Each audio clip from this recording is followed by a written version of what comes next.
শুভ সন্ধ্যা। পরমেশ্বর ভগবানকে স্মরণ করে আমরা আজকের আমাদের সান্ধ্যকালীন গীতা আলোচনা অনুষ্ঠানের আরম্ভ করছি।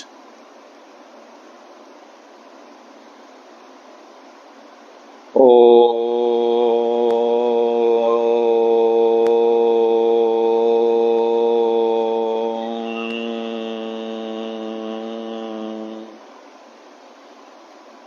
শ্রী পরমাত্মনে নমঃ। আমরা স্বরূপ চিন্তন করব। আমি শক্তিশালী আত্মা, আমি শক্তিশালী আত্মা, আমি দেহ নই, মন নই, বুদ্ধি নই।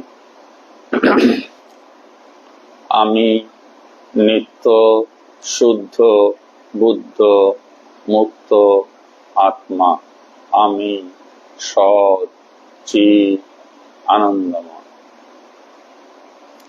ইতিমধ্যে আমরা শ্রীমদ্ ভগবদ গীতার ত্রয়োদশ অধ্যায় ক্ষেত্রজ্ঞ যুগ সমাপ্ত করেছি। আজ আমরা তার পরবর্তী অধ্যায় অর্থাৎ চতুর্দশ অধ্যায় গুণত্রয় বিভাগ যুগ নিয়ে আলোচনা শুরু করব। গুণত্রয়, গুণ মানে 17তম, ত্রয় মানে 3, 3 গুণ 17তম।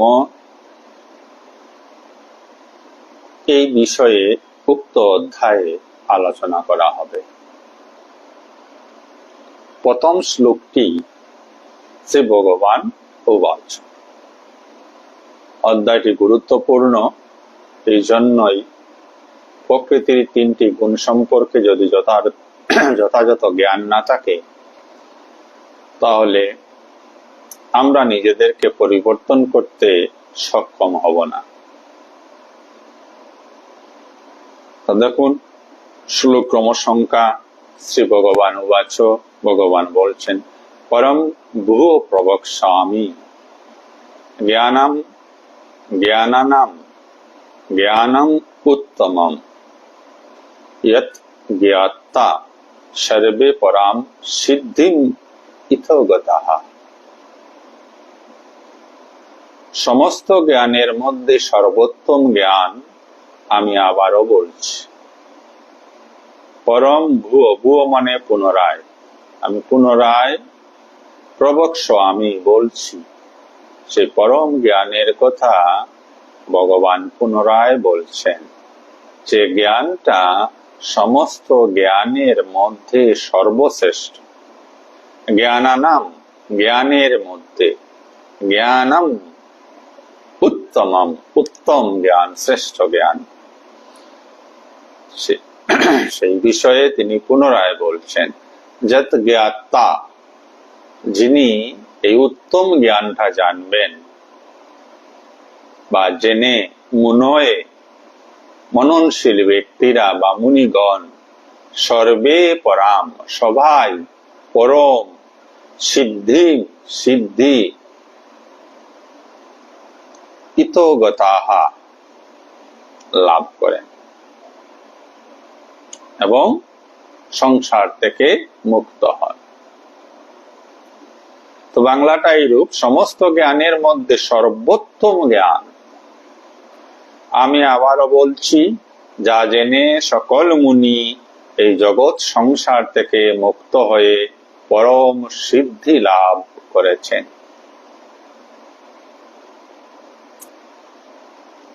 প্রথম শ্লোকটি থেকেই বোঝা যাচ্ছে যে উক্ত অধ্যায়ে মহত্ব গুরুত্ব কতটুকু ভগবান নিজ মুখে স্বয়ং বলছেন। সেই অধ্যায়ে তিনি সেই পরম জ্ঞানের কথা বলবেন, যে জ্ঞান সমস্ত জ্ঞানের চাইতে সর্বশ্রেষ্ঠ, সর্বোত্তম।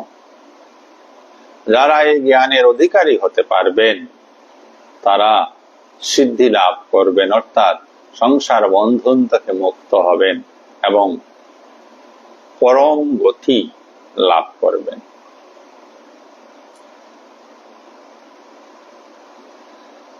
তার পরবর্তী শ্লোক, ইদম জ্ঞানম উপাশ্রিত, ইদম জ্ঞানম উপাশ্রিত মম মম সার্ধম্য আগতঃ, ইদম জ্ঞানম উপাশ্রিত মম সার্ধম্যম আগতঃ স্বর্গেহপি ন উপজায়ন্তে প্রলয়ে ন বেতন্তি চ।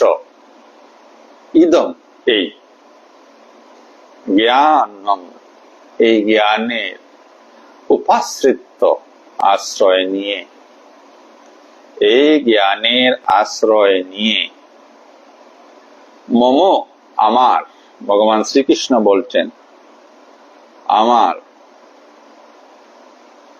সাধর্মম আমার সাধর্ম, আগতাহা লাভ করেছেন।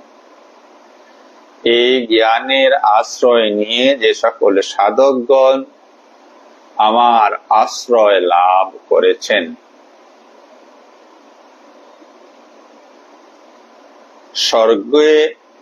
স্বর্গেহপি ন উপজায়ন্তে, এখানে স্বর্গপি মানে এই স্বর্গ নরক নয়, বলা হচ্ছে সৃষ্টিকালে বা সৃষ্টির সময় তার আর জন্মগ্রহণ করতে হয় না, প্রলয়ে ন বেতন্তি চ, এবং প্রলয়েও তাকে তিনি ব্যথিত হন না।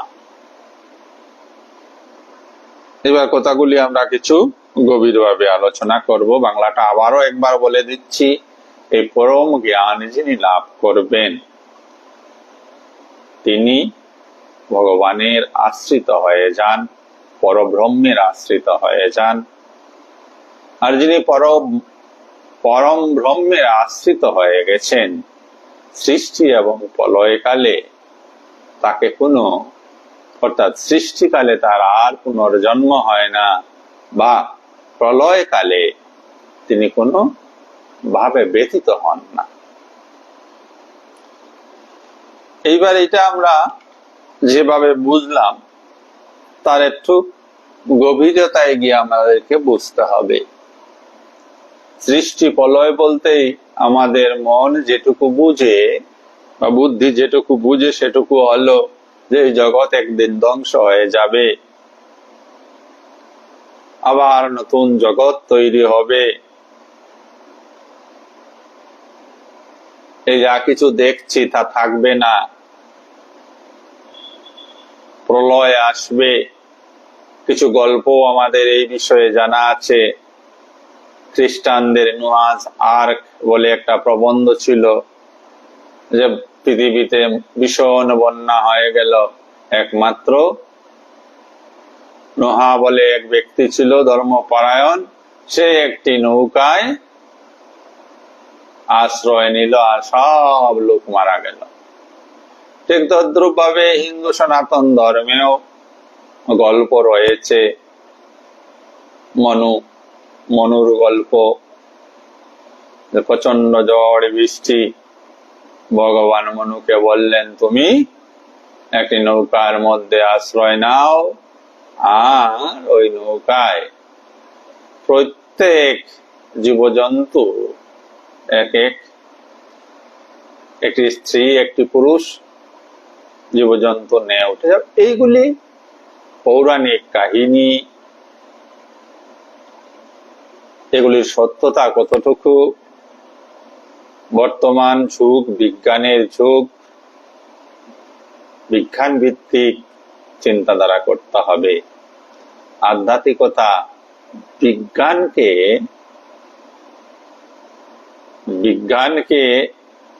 অস্বীকার করে না। বিজ্ঞানের চাইতেও অ্যাডভান্সড আধ্যাত্মিকতা, স্পিরিচুয়ালিটি। বলা হয় বিজ্ঞান যেখানে শেষ হয়ে যায় সেখান থেকে আধ্যাত্মিকতার শুরু। অর্থাৎ বিজ্ঞান যে সমস্যা, যে প্রশ্নের সমাধান করতে পারে না, সে সমস্যার, সেই প্রশ্নের সমাধান আধ্যাত্মিকতা করতে পারেন। তাই জগৎ বলতে জগৎ কবে ধ্বংস হবে, কবে আবার সৃষ্টি হবে, ওইসবে কান না দিয়ে, ওইসবে বুদ্ধিকে খরচ না করে নিজের দিকে তাকান। এই জগৎ আপনার মধ্যে, আপনি আছেন বলে জগৎ আছে, আপনি নেই তো জগৎ নেই। তো আপনার ভিতরে থাকা জগৎকে কিভাবে প্রলয় হবে, কিভাবে নতুন জগতের সৃষ্টি হবে, এই তত্ত্বগুলিকে বুঝার জন্য আমরা চেষ্টা করি। এটা একদম সত্য কথা যে আমাদের তিনটি দেহ আছে। এই যে দেহটি দেখা যাচ্ছে স্থূল দেহ, তাছাড়াও একটি দেহ যাকে আমরা সূক্ষ্ম দেহ বা লিঙ্গ দেহ বলি, যা মনকে বুঝায়। আর আরেকটা হলো কারণ দেহ বা কারণ শরীর, যেখানে আমরা গভীর নিদ্রায় আমাদের মন পৌঁছায়।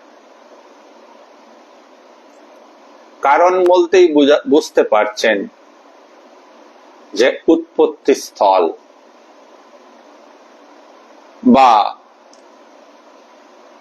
কারণ বলতে আমরা কিছু কারণ বললেই কিছু কার্যের কথা অটোমেটিক্যালি চলে আসে।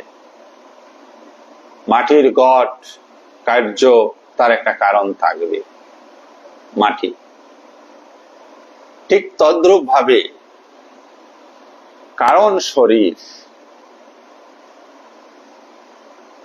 আমাদের সকলের রয়েছে, আছে, এবং সেই শরীরে আমাদের স্থিতি হয় অজ্ঞান ভাবে গভীর নিদ্রায়, অর্থাৎ যেখান থেকে আমাদের উৎপত্তি হয়েছে। আমাদের উৎপত্তি স্থল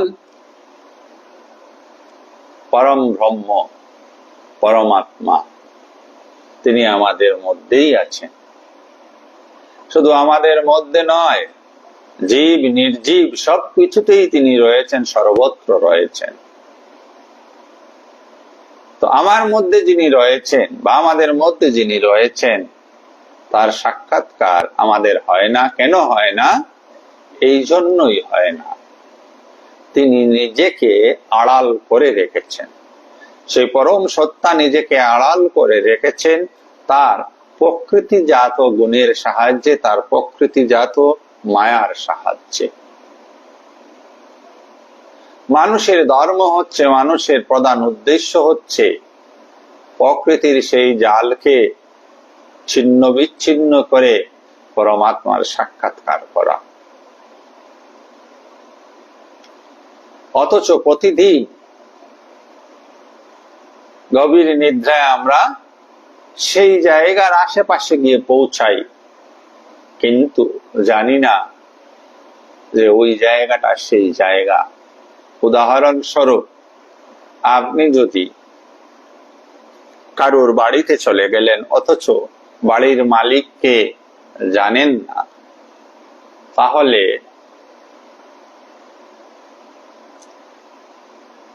ওই বাড়িতে আপনি যেতে পারেন, কিন্তু ওই বাড়ির বিষয়ে সবিশেষ কিছু জানতে পারবেন না। কারণ ওই বাড়ির বিষয়ে যিনি সবচেয়ে বেশি জানেন, তিনি সেই বাড়ির মালিক। বাড়ির মালিকের সঙ্গে আপনার পরিচয় নেই, অথচ ওই বাড়িতে রোজ যাতায়াত হচ্ছে। আমাদেরও এইরকম অবস্থা। গভীর নিদ্রায় আমরা ওই জায়গায় যাই, মনোচল নিজ নিকটনে, ওই নিকটনে আমরা গিয়ে পৌঁছাই, কিন্তু দুর্ভাগ্য আমরা ওই জায়গায় অচেনা হিসাবে যাই, অজানা হিসাবে যাই, অজ্ঞান হিসাবে যাই। ওই জায়গায় পৌঁছানো আরেকটি উপায় হচ্ছে সাধন ভজন, আধ্যাত্মিকতা, সৎসঙ্গ, যা আমরা করার চেষ্টা করছি। আর ওই জায়গায় পৌঁছাতে হলে এক বিশেষ প্রক্রিয়ার মধ্য দিয়ে আপনাকে অগ্রসর হতে হবে, আমাদের সকলকে অগ্রসর হতে হবে। কিছু রীতি নিয়ম রয়েছে, কিছু নিয়মানুবর্তিতা রয়েছে, কিছু সাধন ভোজন রয়েছে। যারা এই সাধন ভোজন, ধ্যান ধারণা, জপ তপের মধ্যে থাকেন, তারা ক্রমে শ্রবণ, তারপর মনন, তারপর নিদিধ্যাসন, তারপরে সমাধি অবস্থায় সেই কারণ শরীরে স্থিতি লাভ করেন স্বজ্ঞানে। স্বজ্ঞানে যখন একজন পরমাত্মার সাক্ষাৎকার করেন, পরমাত্মায় স্থিত হন, সেই ব্যক্তি, আমরা আগেও গীতাতে পেয়েছি বা অন্য শাস্ত্রগ্রন্থেও পেয়েছি, আত্ম সাক্ষাৎকার বা পরমাত্মা সাক্ষাৎকার যার হয়েছে, তিনি সংসার বন্ধন থেকে মুক্ত হয়েছেন, তার আর পুনর্জন্ম হয় না। তাই বলা হলো যে সেই সাধক, সে নির্বিকল্প সমাধিবান পুরুষটি তার অন্তরের বা তার মনোজগতের প্রলয়ে বা মনোজগতের সৃষ্টিতে সর্বদা তিনি একইভাবে বিরাজ করেন। এখন আমরা যে মন নিয়ে আছি তা অধিকাংশ জগতে বিষয়ক মন। গতকাল খুব সুন্দর আলোচনা হয়েছিল, যারা যোগদান করেছেন অবশ্যই জেনেছিলেন। সবে মাত্র আমরা আত্মবিষয়ক বুদ্ধির দ্বারা, জ্ঞানের দ্বারা, চিন্তা চর্চার মাধ্যমে কিছুটা মন নিজেকে জানার জন্য দিতে পেরেছি। যেদিন ক্রম অভ্যাসের দ্বারা আমরা ধ্যান সিদ্ধি হব এবং সমাধিবান হতে পারব, সেদিন পূর্ণ মনকে জয় করব, মনের নাশ হয়ে যাবে। আর মনের নাশ হওয়া মানে আত্মায় স্থিত হওয়া, পরমাত্মায় স্থিত হওয়া। ওই পরমাত্মায় স্থিত হলে জগতের কোন সৃষ্টি, জগতের কোন প্রলয় সাধককে আর বিব্রত করতে পারে না, বিচলিত করতে পারে না। বলার এই দ্বিতীয় শ্লোকের বলার মুখ্য উদ্দেশ্য এইটা, ওই সামনের যে জগৎ পড়ে আছে তা নিয়ে বিশেষভাবে চিন্তিত না হয়ে আপনার যে আন্তরিক জগৎ রয়েছে সেই জগতের প্রলয় সৃষ্টির কথাকে ভাবতে হবে।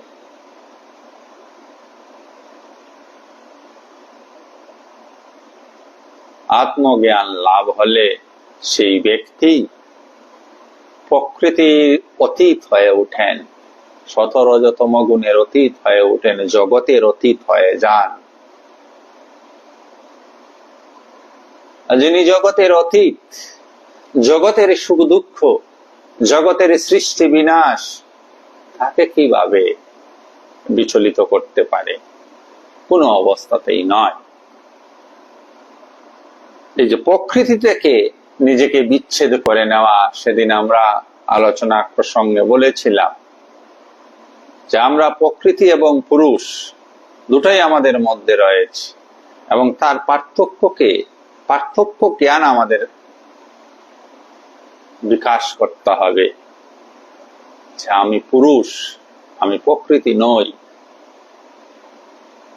আমি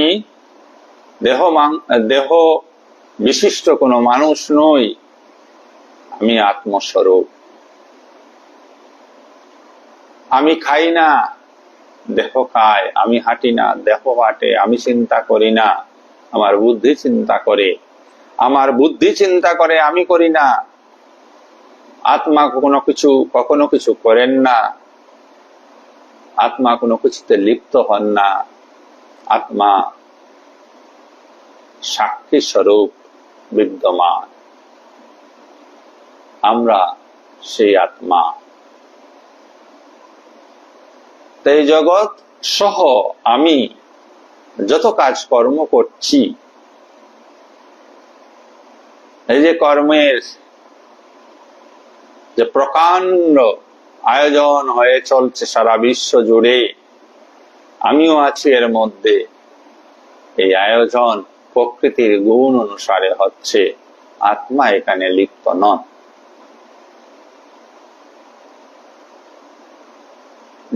যিনি বা যারা এই পুরুষ প্রকৃতির প্রভেদকে সঠিকভাবে নির্ণয় করতে পেরেছেন, জানতে পেরেছেন, তাদের মধ্যে আত্যন্তিক প্রলয় হয়। আত্যন্তিক মানে আন্তরিক প্রলয়। ওই আন্তরিক প্রলয় হলে কি হয়? আন্তরিক প্রলয় সাধিত হলে প্রকৃতির উপর যে আমরা অধীন হয়ে আছি, প্রকৃতির উপর যে মানুষ, যে জীব অধীনত্ব স্বীকার করে আছে, প্রকৃতির অধীনতা থেকে সে মুক্ত হয়, স্বাধীন হয়ে যায়। আর যে স্বাধীন হয়েছে সেই মুক্তি লাভ করতে পারে।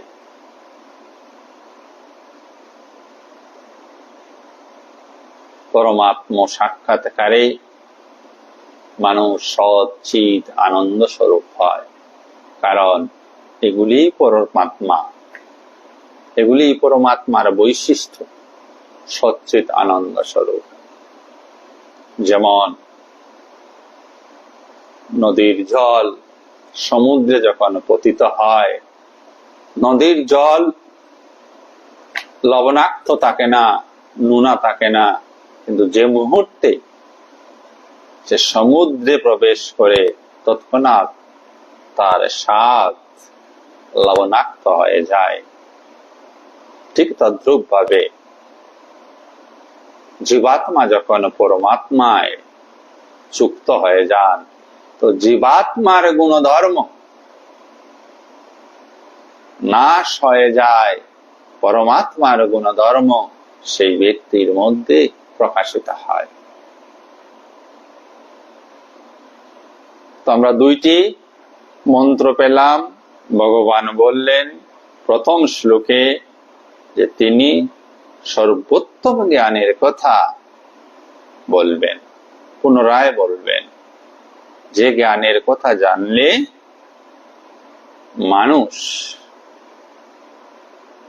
পরমাত্মায় স্থিত হতে পারে।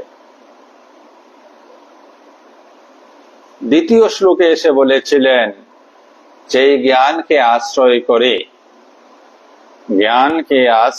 করে যে ব্যক্তি আত্মায় স্থিত হয়, সেই ব্যক্তি জগতের প্রলয় বা সৃষ্টিতে কোন ধরনের ব্যথা, কোন ধরনের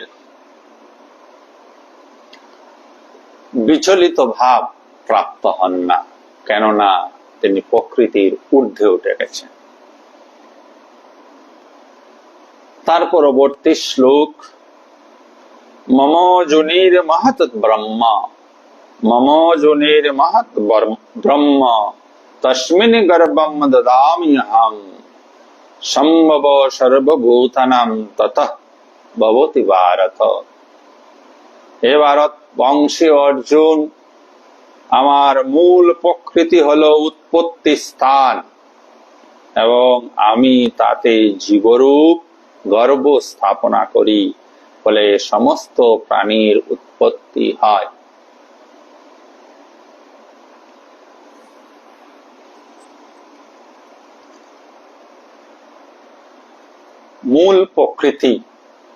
মূল প্রকৃতিকে মহৎ প্রকৃতিও বলা হয়। একবার মোটা অর্থে আমরা যেন বুঝি, ভগবান শ্রীকৃষ্ণ অর্জুনকে বললেন যে আমার মূল প্রকৃতি হলো উৎপত্তির স্থান, জগৎ সৃষ্টির স্থান, জগৎ উৎপত্তির স্থান, মূল প্রকৃতি। ওই মূল প্রকৃতিতে ভগবান গর্ভ স্থাপন করেন, যে গর্ভকে বলা হয় হিরণ্যগর্ভ। আর সেখান থেকেই সমস্ত প্রাণীর উৎপত্তি হয়।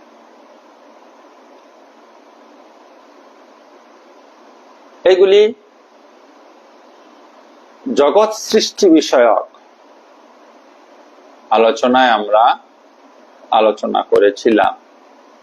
আমি তার গভীর তত্ত্ববোধক আলোচনার দিকে অগ্রসর হওয়ার চেষ্টা করছি। ভগবান বললেন যে একটা মানুষ বা একটা জীব যতক্ষণ না মুক্ত হয়, অর্থাৎ প্রকৃতি থেকে যতক্ষণ না পর্যন্ত সে নিজেকে মুক্ত করতে পারে, ততক্ষণ সে প্রকৃতির সঙ্গে সম্পর্কযুক্ত হয়ে থাকে। এই কথাটা বেশ আমরা উপলব্ধি করতে পারছি সবাই। ধরুন, যদি জগতের দিকে আমরা দৃষ্টি দিই, আজ আমরা এখন এই মুহূর্তে সবাই ঘরে বসে আছি।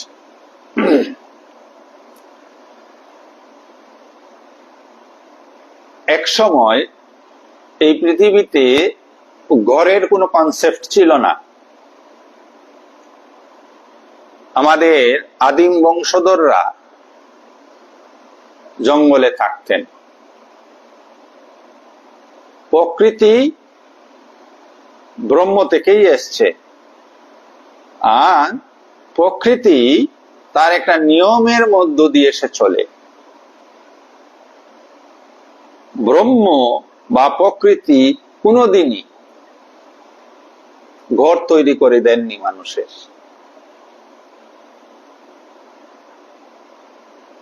আজও পশুকুল রয়েছে ঘর ছাড়া। পশুকুলের মধ্যে জ্ঞানের আধিক্যতা নেই। বড় লিমিটেড জ্ঞান দিয়ে পশুকুলকে ভগবান সৃষ্টি করেছেন। মানুষকে অসীম জ্ঞান দিয়ে ভগবান সৃষ্টি করেছেন।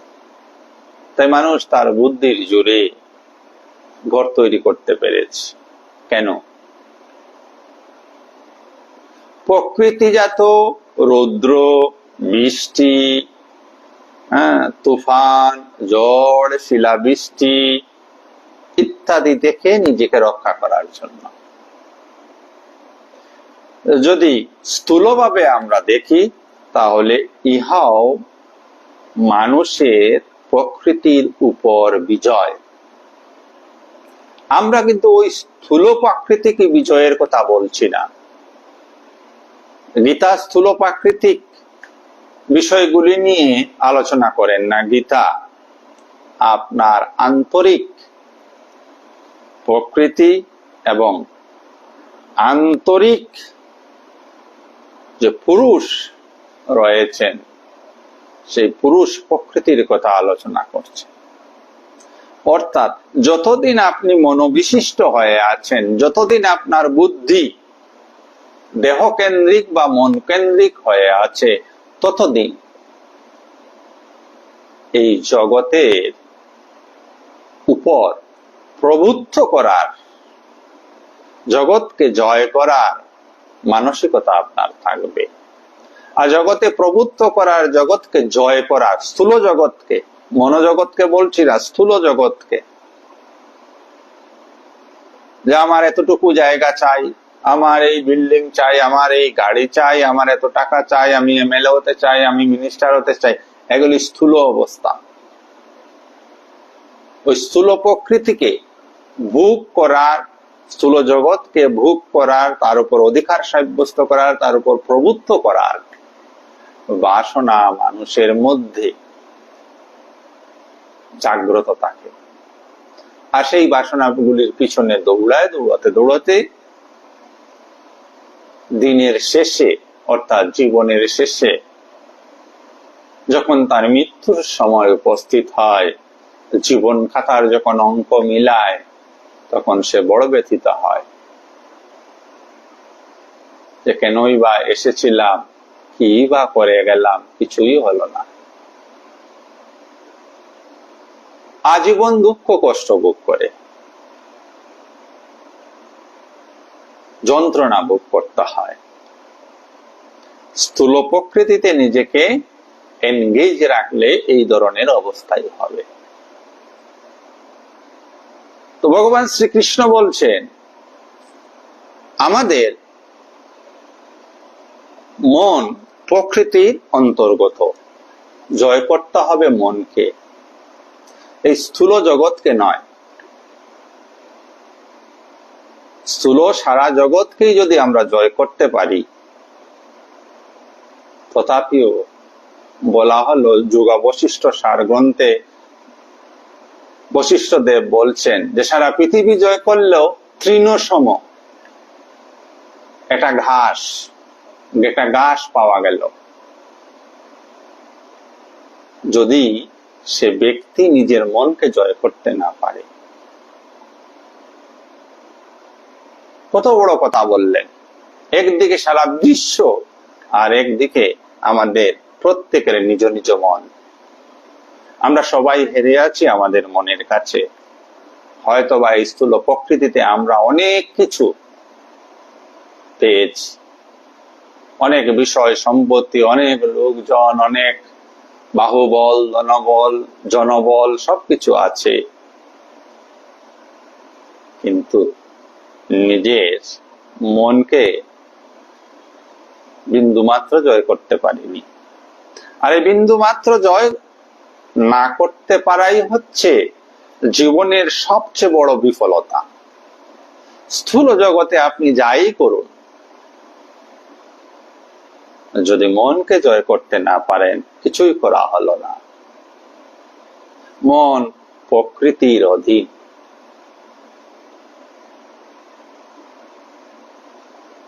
মন প্রকৃতির অধীন অর্থাৎ মায়াবী। সে সর্বদা আপনাকে স্থূল জগতের দিকে, বহির জগতের দিকে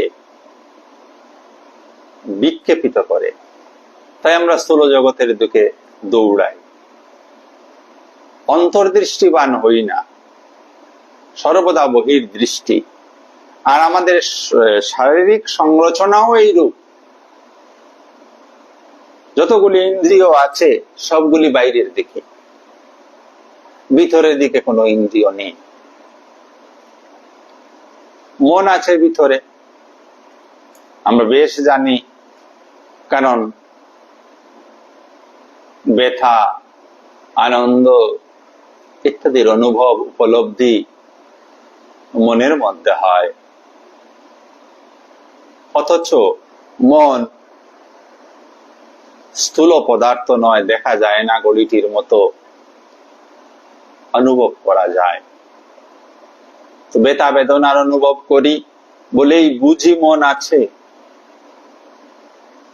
এইটুকুই সার।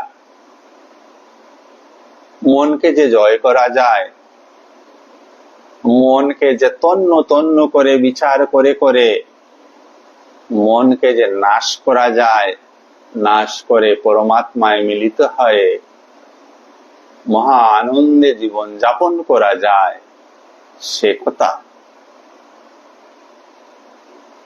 আমরা জানি না। আর জানি না বলেই বহির জগতে আমাদের গমনাগমন, অন্তর জগতের দিকে আমরা দৃষ্টি ঘুরাতে পারি না।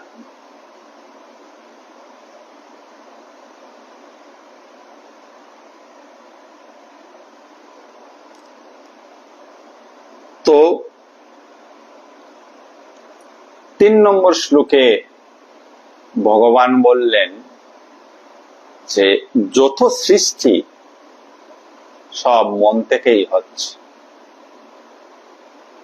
মন বহির জগতের কিছু দেখছে, কিছু কল্পনা করে নিচ্ছে, কিছু বাসনা করে নিচ্ছে, আর এমনিতেই আমরা তা পাওয়ার জন্য ব্যস্ত হয়ে উঠছি।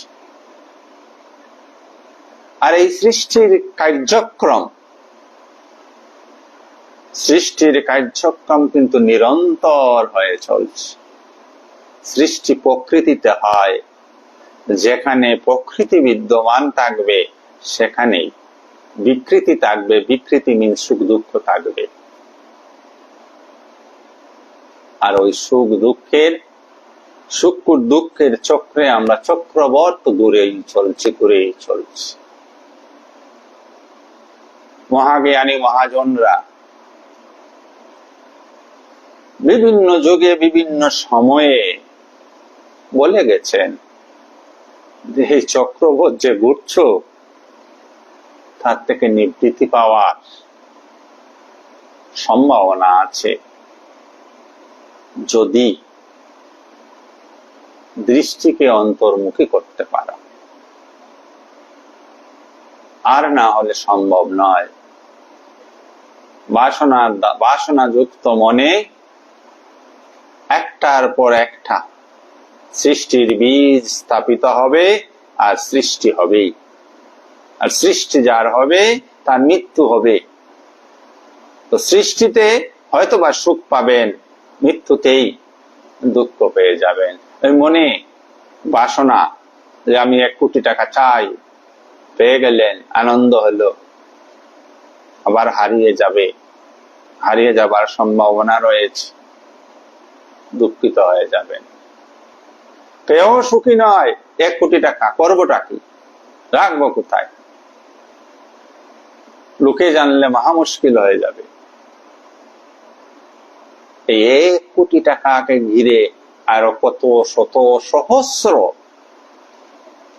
কল্পনার সৃষ্টি হবে, বাসনার সৃষ্টি হবে। উন্মত্তের ন্যায় পাগলের মতো মানুষ ওই নিজ সৃষ্ট বাসনাগুলির পেছনে গাধার মতো দৌড়াচ্ছে। গাধা জানে না কি নিয়ে ছুটছে, তার উপর বোঝা উঠিয়ে দেওয়া হয়েছে, গাধা ছুটছে। কিসের বোঝা তার জ্ঞান নেই। ঠিক অজ্ঞানী মানুষেরও একই অবস্থা, বাসনার বোঝা বয়ে চলছে। শেষ কোথায় কারো জানা নেই। এই যে দৌড় শুরু করেছে, দৌড় কোথায় শেষ হবে জানা নেই। বুদ্ধিমান মানুষেরাই জগতের দৌড়ে সামিল হন না, তারাই পরম অর্থ লাভ করতে চান। যারা ওই দৌড়ে কত বিক্ষত, ক্লান্ত, পরিশ্রান্ত, দুঃখিত, অবসাদগ্রস্ত হয়েছেন, তারা ভগবানের দ্বারস্থ হন, অন্তর্মুখী হন, আর ক্রমে শ্রবণ মনন নির্দিষ্ট আসনের মাধ্যমে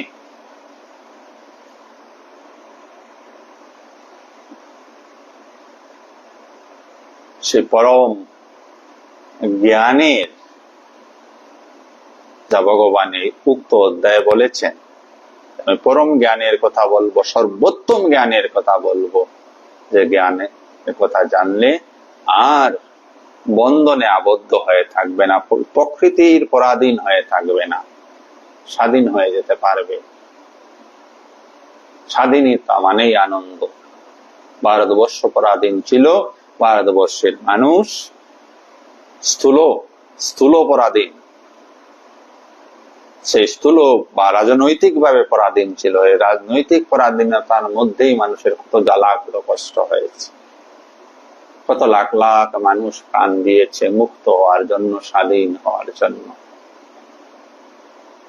স্বাধীনতা মানেই আনন্দ। স্ব-অধীন, নিজের অধীনে থাকা, মনের অধীনে নয়। মনের অধীনে থাকা মানে প্রকৃতির অধীনে থাকা, আর আত্মার অধীনস্থ হয়ে যাওয়া, নিজেকে আত্মায় স্থিত করে দেওয়া, এটাই হচ্ছে স্বাধীনতা। ওই স্বাধীনতাতেই প্রকৃত আনন্দ। সেই পরব্রহ্মের যে সচ্চিত আনন্দ স্বরূপতা, তা পূর্ণ অনুভব, পূর্ণ উপলব্ধি হয়। জগৎ তখন,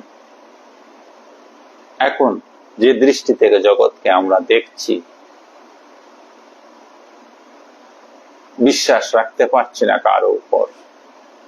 প্রতিটা পদক্ষেপে, প্রতিটা স্টেপে মনে হচ্ছে যেন এই জগৎ বড় বিভীষিকাময়, ভয়ঙ্কর। ঈশ্বর অনুগ্রহে যদি আমরা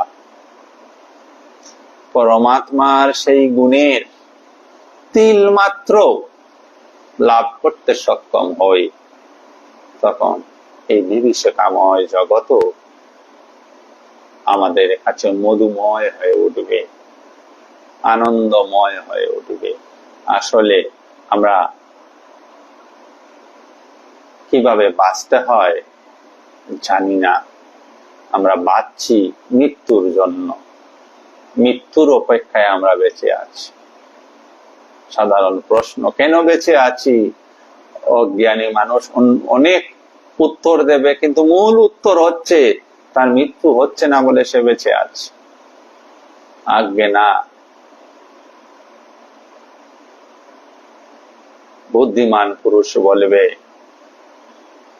মৃত্যু আমার নেই, আমি মৃত্যুকে জয় করেছি, আমি বেঁচে আছি,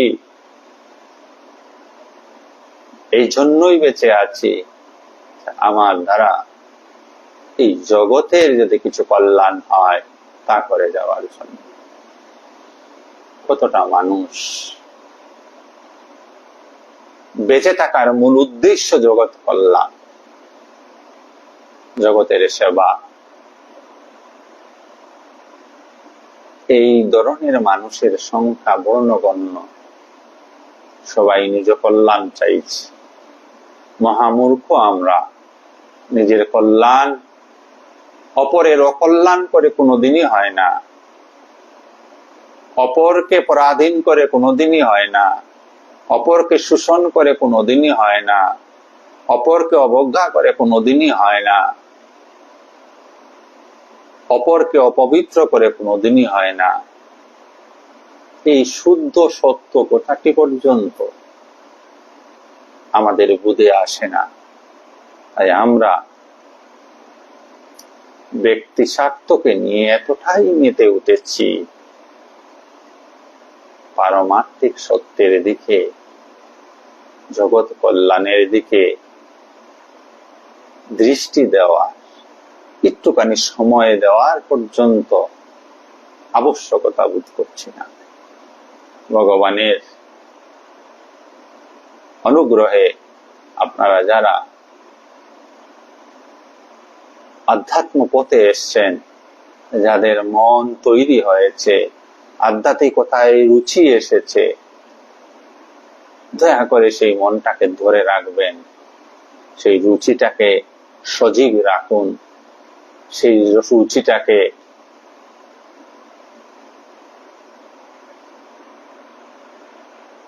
বড় দৃঢ়তার সঙ্গে, সংকল্পের সঙ্গে বজায় রাখুন।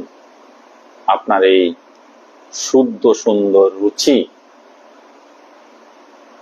জগতের বড় প্রয়োজন, জগতের কল্যাণের জন্য বড় প্রয়োজন। জগতের কল্যাণ মানে আপনারও কল্যাণ, আমার কল্যাণ, সকলের কল্যাণ। আমরা আজকের আলোচনা এখানেই সমাপ্ত করব। সবাইকে অনেক অনেক ধন্যবাদ। যারা আজকের অনুষ্ঠানে উপস্থিত রয়েছেন তাদের সকলের হৃদয়স্থ আত্মাকে আমার শতকোটি প্রণাম। শুভরাত্রি। সবাই ভালো থাকুন, সুস্থ থাকুন, আনন্দে থাকুন।